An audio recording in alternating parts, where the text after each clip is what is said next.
আমরা যেমন দেদারসে সুদের আয়াত পড়ি, আহাল্লাল্লাহুল বাইয়া ওয়া হাররামার রিবা, আল্লাহ সুদকে হারাম করেছেন আর ব্যবসাকে হালাল করেছেন।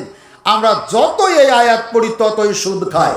ঠিক একইভাবে বেদাতি যত এই বেদাতের বিরুদ্ধে খুতবা পড়ে ততই তারা বেদাত করে। কি সুদ মুস্তাহাব, তাই না?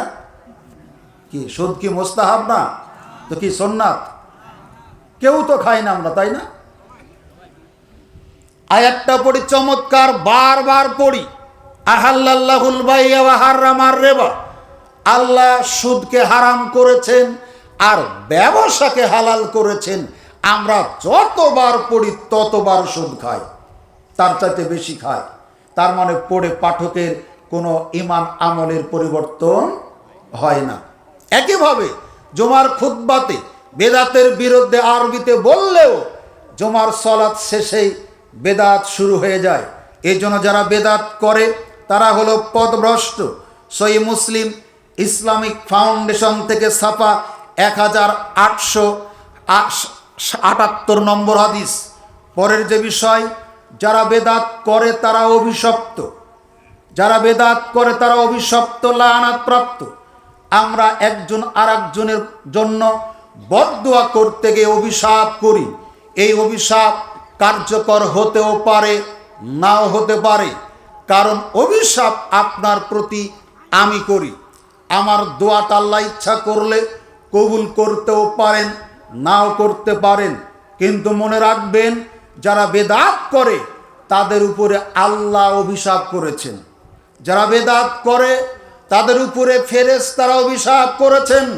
যারা বেদাত করে তামাম পৃথিবীর মানুষেরা তার উপরে অভিশাপ করেছেন। রাসূল সাল্লাল্লাহু আলাইহি ওয়াসাল্লাম বলেন, মান আহদাসা ফীহা হাদাসান আও আওয়া মুহদাসান ফাআলাইহি লানাতুল্লাহি ওয়াল মালাইকাতি ওয়ান নাসি আজমাইন। আপনি দেখুন মিশকাত 2728 নম্বর হাদিস।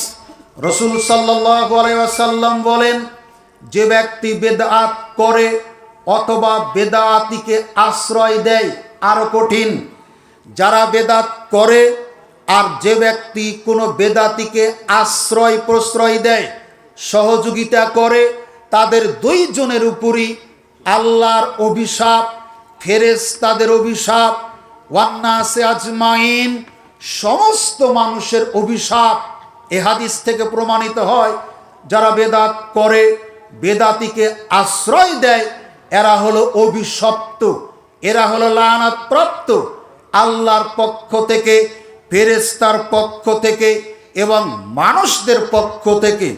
সম্মানিত উপস্থিতি, যদি কেউ বেদাত তৈরি করে, এমন আমল চালু করে যেটা নবীর জামানায় ছিল না, সাহাবীদের জামানায় ছিল না, এমন আমল কেউ যদি শরীয়তের ভিতরে নতুনভাবে তৈরি করে ইবাদত মনে করে, তাহলে সেটা গ্রহণযোগ্য হবে না, সেটা কবুল হবে না। আয়েশা রাদিয়াল্লাহু তাআলা আনহা বলেন, রাসূল সাল্লাল্লাহু আলাইহি ওয়াসাল্লাম বলেছেন, মান আহদাসা ফি আমরিনা হাযা মা লাইসা মিনহু ফাহুয়া রাদ্দুন। কেউ যদি আমাদের পরে এই ধর্মে নতুন কোনো বিষয় তৈরি করে, চালু করে, আমল করে, তাহলে সেটা গ্রহণযোগ্য হবে না, সেটা হবে প্রত্যাখ্যাত, সেটা হবে বর্জনযোগ্য। সম্মানিত উপস্থিতি, এর পরের ক্ষতিকর দিক, যে ব্যক্তি বেদাত করে, বেদাত করার জন্য ফতোয়া দেয়, যারা বেদাত করে তারা যেই পরিমাণ পাপ কামাই করে, যে ব্যক্তি ফতোয়া দেয় তার সমান পরিমাণ পাপ হয়। রাসূল সাল্লাল্লাহু আলাইহি ওয়াসাল্লাম বলেছেন, মাদ্দাগা ইলা যালালাতিন কানা আলাইহি মিনাল ইসমে মিসলু আসামে মান তাবিয়াহু লা ইয়ানকুসু যালিকা মিন আসামিহিম শাইয়ান।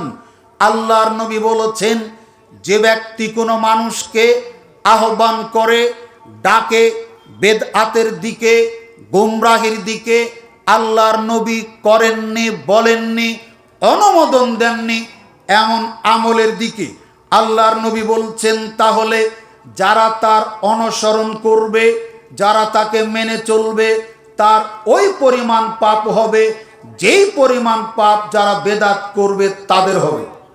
অতএব সাবধান, আপনি যেটা বলতে চাচ্ছেন বা যাচ্ছেন এটা হতে হবে, হয় নবী বলেছেন, না হলে নবী করেছেন, আপনার কাছে এটা চূড়ান্ত হতে হবে। আন্দাজ বুঝে কোনো ফতোয়া দেওয়া যাবে না, আন্দাজ বুঝে নবীর নামে কোনো কথা বলা যাবে না, আন্দাজ করে সাহাবীদের নামে কোনো কথা বলা যাবে না। আপনি দেখুন মিশকাতুল মাসাবি 158 নম্বর হাদিস। চলুন পরে আপনাকে দেখায় যারা বেদাত করে তাদের কোনো আমল আল্লাহ কবুল করেন না, অথচ বেদাতিরাই মনে করে পৃথিবীতে আমাদের চাইতে বেশি আমল কেউ আর করে না। চলুন আপনাকে দেখায়। রাসূল সাল্লাল্লাহু আলাইহি ওয়াসাল্লাম বলেছেন, লা ইয়াকবালুল্লাহু মিনহু ইয়াউমাল কিয়ামাতে সারফান ওয়ালা আদলান। সহিহ মুসলিম 1366 নম্বর হাদিস। আল্লাহর নবী বলছেন, বেদাতির ফরজ নফল কোনো ইবাদত আল্লাহ কিয়ামতের দিন কবুল করবেন না। তাহলে আপনি এত ইবাদত করছেন কিসের আশায়? আপনি এত পরহেজগারিতার পরিচয় দেখাতে চাচ্ছেন কেন? বরঞ্চ ওই পরিমাণ ইবাদত হওয়া দরকার যেই পরিমাণ নবী করেছেন, করতে বলেছেন। যদি আমার আপনার ইবাদত বেদাতের পর্যায়ে পড়ে যায় তাহলে আমার আপনার কোনো ইবাদত আল্লাহ কবুল করবেন না। শুধু এখানেই শেষ নয়, রাসূল সাল্লাল্লাহু আলাইহি ওয়াসাল্লাম বলেছেন, যে ব্যক্তি বেদআত করে তার তওবার দরজা বন্ধ হয়ে যায়।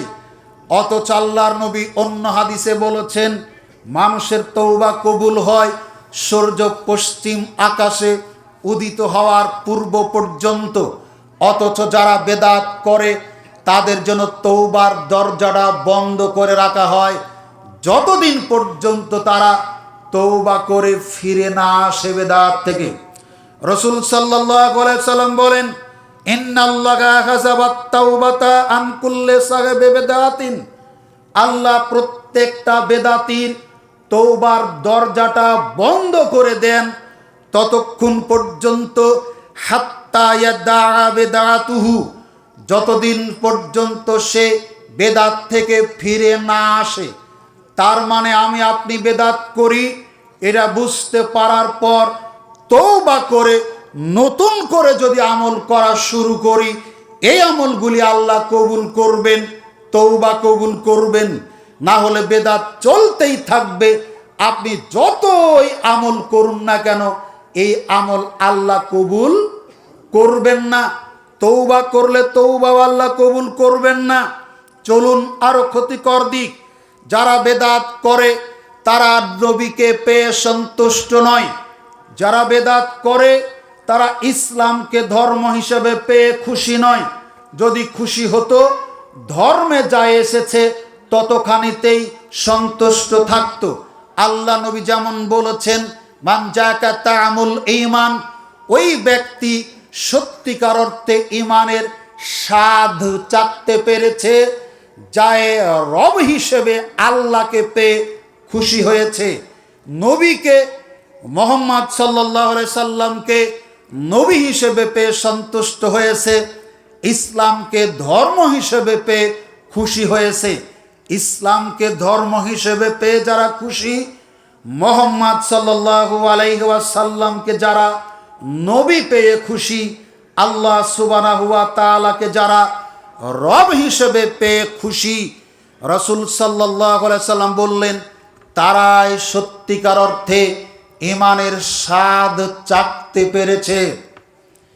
সেই ক্ষেত্রে যারা বেদাতি, যারা বেদাত করে তারা মুহাম্মদ সাল্লাল্লাহু আলাইহি সাল্লামকে নবী হিসেবে পুরো মানে না। তারা মনে করে মুহাম্মদ সাল্লাল্লাহু আলাইহি সাল্লামের উপরে যে ইসলাম এসেছে তা পরিপূর্ণ নয়। কোনো পীর মাশায়েখ বুজুর্গনে দিনের চিরাচরিত রসম রেওয়াজকে তারা দিন বলে পালন করে। তার মানে মুহাম্মদ সাল্লাল্লাহু আলাইহি সাল্লামকে যেই আসনে বসানো উচিত ছিল সে আসনে তারা বসিয়েছে তাদের পীর মাশায়েখকে।